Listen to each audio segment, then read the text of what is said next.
Pemirsa, sindikat pembuat sertifikat tanah palsu dibongkar polisi di Siak, Riau. Hasil pendalaman para pelaku sudah meraup keuntungan hingga 1 miliar rupiah. Oke, saya tanya, ini sertifikat siapa yang keluarin? Siapa yang keluarin sertifikatnya? Polisi mengamankan seorang pelaku pemalsuan sertifikat tanah di kawasan Siak, Riau. Hasil penggeledahan, polisi mengamankan sejumlah sertifikat yang sudah dicetak pelaku. Dari pengembangan, polisi mengamankan 3 orang, Suhada, Opi Ova Anede, dan Fajri Hanggi Heristo. Bahkan salah satu tersangka ditangkap saat sedang mengedit file sertifikat di sebuah percetakan di Jalan Tuanku Tambusai. Kasus ini bermula dari laporan warga yang sudah membayar sejumlah uang untuk pemecahan sertifikat tanah kepada seseorang bernama Suhada. Namun setelah sertifikat diterima, nomor register yang tertera ternyata identik dengan nomor sertifikat lain. Hasil pengecekan di kantor BPN Siak memastikan bahwa sertifikat tersebut adalah palsu. Hasil pendalaman, penyidik menemukan 166 file digital sertifikat tanah palsu yang telah diproduksi sejak Januari hingga Juli 2025. Modus yang digunakan pelaku dengan menawarkan jasa pemecahan sertifikat lahan dengan tarif antara 8 hingga 12 juta rupiah per dokumen.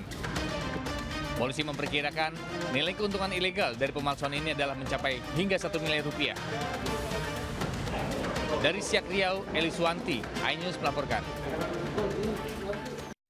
Pemirsa, tak hanya beras yang dioplos di Cengkareng, Jakarta Barat. Kementerian Perdagangan membongkar pabrik handphone oplosan. Puluhan ribu HP dibuat dengan merakit spare part impor dari Cina. Ada Wenda Nura di pabrik HP rekondisi Cengkareng, Jakarta Barat. Wenda, silahkan dengan laporan Anda.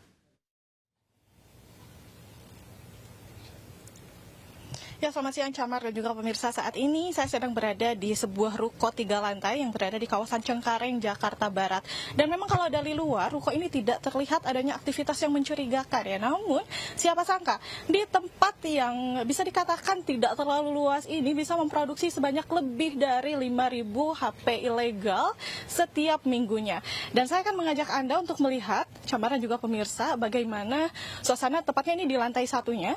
Ini merupakan spare part yang baru datang. Jadi modusnya pemilik ini mengekspor barang-barang ataupun spare part dari Cina melalui akses gelap di Batam, lalu dibawa ke sini dan tentunya dirakit menjadi bisa dikatakan HP oplosan ya, Camara juga pemirsa.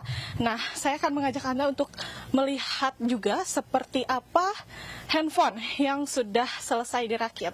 Dan nah, bisa dilihat juga Camar di sini tidak hanya ada handphonenya saja, namun juga ada aksesorisnya seperti charger, kabel data, dan juga lainnya. Dan Camar dan juga pemirsa bisa dilihat, ini merupakan handphone yang sudah siap diedarkan melalui marketplace. Memang kalau dari luar tidak terlihat seperti handphone oplosan atau handphone rakitan ya. Jadi ini yang membuat para konsumen ini percaya kalau handphone ini merupakan handphone original. Namun siapa sangka handphone yang berada di dalamnya ini adalah handphone rakitan.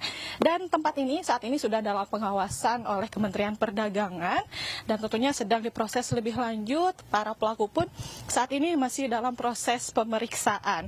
Dan tentunya untuk Anda pemirsa yang ingin membeli handphone baru, pastikan marketplace-nya terpercaya dan juga maksimalkan pembelian, usahakan membeli di store ofisialnya langsung. Kembali ke Anda, Camar. Baik, terima kasih rekan Wenda Nura atas laporannya dari Cengkareng, Jakarta. Selamat bertugas kembali. Barreskrim mengungkap awal mula kasus dugaan beras oplosan di 10 provinsi di Indonesia. Beras oplosan awalnya ditemukan pada akhir Juni kemarin hingga terjadi kenaikan harga. Dugaan adanya beras oplosan mulai terendus Satgas Pangan Barreskrim Polri pada 26 Juni 2025 lalu.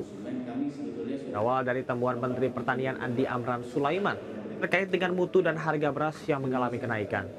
Satgas Pangan pun melakukan pemeriksaan sampel beras dari sejumlah lokasi. Hasilnya, ada 212 merek beras premium yang tidak sesuai mutu di bawah standar regulasi. Hasil temuan lainnya, terjadi anomali harga beras karena saat masa panen raya beras surplus malah terjadi kenaikan harga yang luar biasa. Dari temuan ini, masyarakat berpotensi mengalami kerugian hingga senilai 99,35 triliun rupiah per tahun.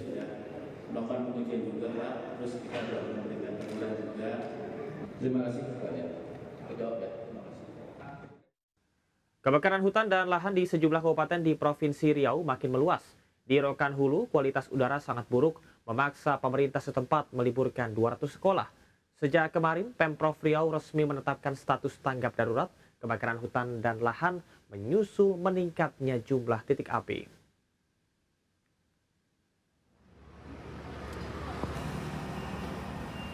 Pemkab Rokan Hulu membagikan masker kepada warga yang beraktivitas di luar ruangan. Dari pantauan udara yang dilakukan Menteri Lingkungan Hidup dan Kapolda Riau, melihat titik api kebakaran terus meluas. Kualitas udara di Kabupaten Rokan Hulu dan Rokan Hilir Riau makin membahayakan imbas kebakaran hutan yang masif dan terus meluas. Sejak kemarin, Pemprov Riau resmi menetapkan status tanggap darurat kebakaran hutan dan lahan menyusul meningkatnya jumlah titik api dalam sepekan terakhir. Data hingga kemarin, sebanyak 213 hektar lahan terbakar. Polda Riau telah menetapkan 29 orang tersangka dengan 23 kasus yang terungkap. Modus yang dilakukan pelaku adalah membuka lahan dengan cara dibakar. Menteri Lingkungan Hidup meminta para pelaku ditindak tegas.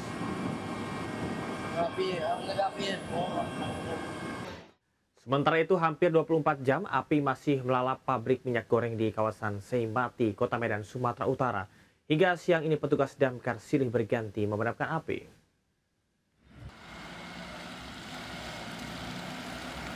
Hitam masih terlihat mengepul dari pabrik minyak goreng yang terbakar. Petugas damkar juga masih berjibaku memadamkan api dan mengambil air dari luar pabrik. Meski sejumlah titik api sudah dapat dikendalikan, namun kebakaran ternyata meluas ke beberapa area pabrik, yakni gedung pergantungan minyak ke jerigen, gedung sortening atau minyak beku, gedung barang jadi, laboratorium kantor hingga kontainer.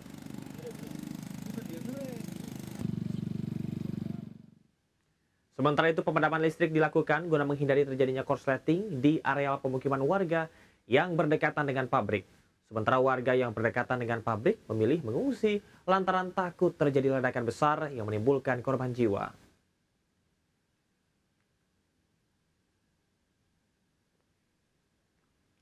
Akibat kebakaran, 2 petugas menderita luka bakar, salah satunya bernama Agung. Menurut informasi, ia tersambar api saat sedang berupaya memadamkan kebakaran di lokasi. Kedua korban dilarikan ke RSUD Haji Bahtiar Jafar untuk mendapatkan perawatan medis.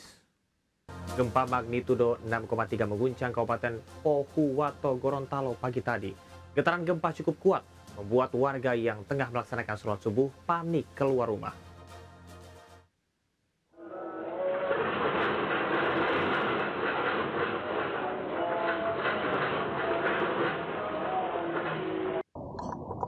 Gempa magnitudo 6,3 terjadi sekitar pukul 4.50 waktu Indonesia Tengah.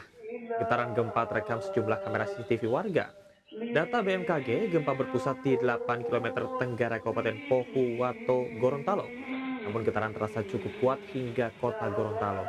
Meski skala gempa cukup besar, BPBD menyatakan belum ada laporan kerusakan maupun korban jiwa.